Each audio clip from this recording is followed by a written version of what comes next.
देखो, कहीं पर भी जाओ, चाहे वृद्ध आश्रम जाओ, चाहे किसी और के आश्रम जाओ, चाहे मुझ जैसे बालक के किसी आश्रम में आओ, किशोर आदमी के आश्रम में आओ, क्योंकि वृद्ध तो आदमी मनस्थिति से होता है, हम तो अभी किशोर ही हैं, अभी तो शुरुआत हुई है। तो आप जो हैं हृदय लेकर जाएं, मन लेकर जाएं, बाकी तो सब चीज़ें, सब इससे कुछ होता भी नहीं है। अब एक बहुत हाई क्लास ऑफिसर, एक बहुत कोई आईटी में, मतलब माफ़ करना पर वो बताया उसमें था, तो आईटी का ही, वो आईटी का एक हेड, बहुत बड़ी कंपनी का, जो उसे कई लाख रुपए तनख्वाह मिलती थी, वो अपने पिताजी को एक वृद्धाश्रम में छोड़ आया। क्योंकि वो माताजी तो बहुत पहले एक्सपायर हो गई थी, पिताजी साथ में रहते थे, बहू से बनती नहीं थी, यानी उसकी पत्नी से, तो रोज़ रोज़ के खटपट से तंग होकर के वृद्धाश्रम छोड़ आया। तो वृद्धाश्रम में छोड़ा और उसने कहा, पेमेंट वेमेंट सब जमा कर दिए, उसने कहा मैं 3-4 घंटे बाद आकर के अभी आपकी बाकी फॉर्मेलिटीज़ करते हो, मेरी मीटिंग है, ऑनलाइन मीटिंग है। लैपटॉप खोल के जाके कहीं पार्क में अपनी गाड़ी लगा करके अपने मीटिंग करने लगा। मीटिंग करके जब वो पास पहुंचा तो उसने देखा उसके पिताजी कुत्ते से खेल रहे हैं बैठे हुए, और वो मैनेजर जो वो भी ठाके मार मार के, ताली बजा बजा के चाय पी रहे हैं और एंजॉय कर रहे हैं। तो उसने जाके कहा कि मैं तो आपसे मिला था, मैंने आपके सारी फीस जमा की, आपको पैसा दिया, सब कुछ दिया, और ये तो बहुत एंजॉय कर रहे हैं मेरे पिताजी यहाँ, और ये कुत्ता भी खेल रहा है, और ये सारी चीज़ें हैं।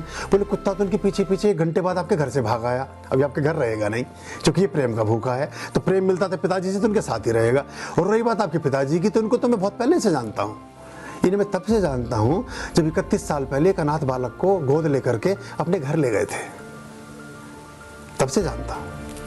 जब एक अनाथ को इस अनाथालय से लेकर के गए थे, तब से जानता हूँ। बाप ने कभी नहीं बताया कि तू अनाथ था, तुझे मैंने गोद लिया, वो बेटा उसको अनाथालय छोड़ाया, वृद्धाश्रम छोड़ाया। बोले मैं तब से जानता हूँ 31 साल से इनको, इसलिए इनसे मेरी पुरानी दोस्ती है, और वो इस बात को एंजॉय कर रहे हैं कि चलो ठीक है, मैं ये चीज़ मेरे जीवन में ऐसी घटी। तो ये वो आप देखिए कि जिस अनाथ को आपने जीवन दिया, वो उनको वहाँ छोड़ के आता है। तो जो बस ऐसे चलता है, जीवन की गति ऐसी चलती है। तो आप किसी वृद्धाश्रम में जाएं, एक तो ये कॉमन बात हो गई, इसके साथ साथ ज़रूरत की चीज़ों को सिर्फ वृद्धाश्रम, अनाथाश्रम, कुष्ठाश्रम या कोई भी आश्रम में सिर्फ एक जैसी भरमार ना करें, अपने विवेक और बुद्धि का परिचय दें, आवश्यकतापूर्ण चीज़ों की तरफ देखें।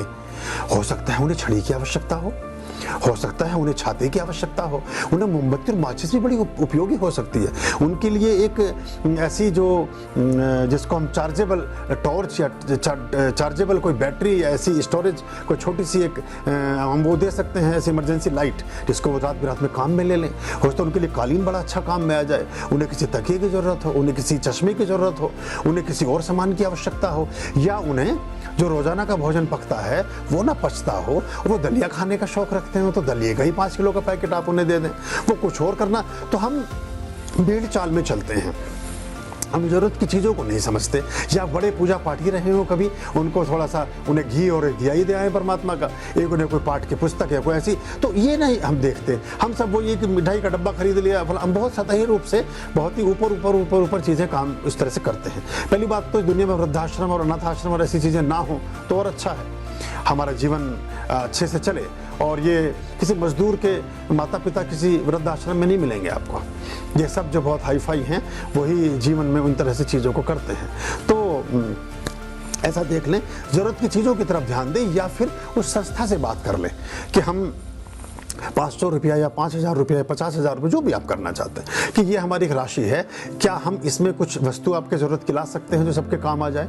तो ऐसा करके आप देख सकते हैं कि उसको हम कर लें। कुछ आप ऐसी चेयर्स दे सकते हैं जो धूप में बैठना चाहें, बुजुर्गों को धूप बड़ी प्रिय होती है, या कुछ बहुत सी ऐसी चीज़ें जो काम की हो, उसको कर लें तो ठीक होगा।